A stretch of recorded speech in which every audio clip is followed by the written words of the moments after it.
അസ്സലാമു അലൈക്കും വറഹ്മത്തുള്ളാ.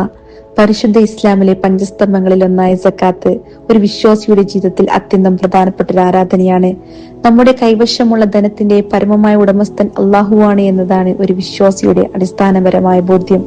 അള്ളാഹു നൽകിയ സമ്പത്തിൽ നാം കേവലം കൈകാര്യകർത്താക്കൾ മാത്രമാണ്. ആ സമ്പത്തിൽ നിന്ന് അർഹരായവർക്ക് നിശ്ചിത വിഹിതം നൽകുക എന്നത് ഒരു ഔദാര്യമല്ല, മറിച്ച് നമ്മുടെ മേൽ നിർബന്ധമാക്കപ്പെട്ട കടമയാണ്. സക്കാത്ത് എന്ന വാക്കിന്റെ അർത്ഥം തന്നെ ശുദ്ധീകരിക്കുക, വളർത്തുക എന്നാണ്. നമ്മുടെ സമ്പത്തിനെ അഴുക്കുകളിൽ നിന്ന് ശുദ്ധീകരിക്കാനും അതിൽ അള്ളാഹുവിന്റെ ബർക്കത്തുണ്ടാക്കാനും സക്കാത്ത് അനിവാര്യമാണ്. സൂറത്ത് തൗബയിൽ അള്ളാഹു പറയുന്നു, ഖുദ് മിൻ അംവാലിഹിം സദഖതൻ തുതഹിറുഹും വതുസക്കീഹിം ബിഹാ. അവരുടെ സ്വത്തുക്കളിൽ നിന്ന് നീ സദഖ, സക്കാത്ത് സ്വീകരിക്കുക, അതുവഴി അവരെ നീ ശുദ്ധീകരിക്കുകയും സംസ്കരിക്കുകയും ചെയ്യുന്നു.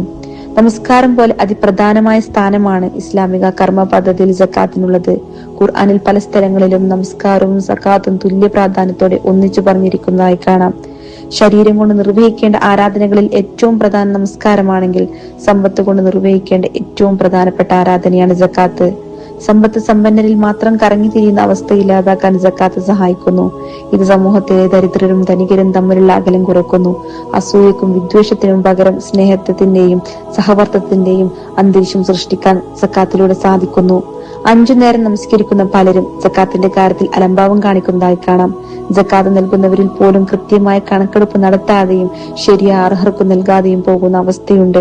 നമസ്കാരം അതിന്റെ ഷർത്തുകളും വാജിബും പാലിച്ച് നിർവഹിക്കുന്നത് പോലെ തന്നെ സക്കാത്തും സൂക്ഷ്മതയോടെ നിർവഹിക്കേണ്ടതാണ്. സക്കാത്ത് നൽകേണ്ട സമയം എത്തിക്കഴിഞ്ഞാൽ ശർഈയായ കാരണങ്ങളില്ലാതെ അത് വൈകിപ്പിക്കുന്നത് വലിയ തെറ്റാണ്. സക്കാത്ത് നൽകാതിരിക്കുന്നവർക്ക് പരലോകത്ത് കഠിനമായ ശിക്ഷയുണ്ടെന്ന് ഖുർആൻ മുന്നറിയിപ്പ് നൽകുന്നു.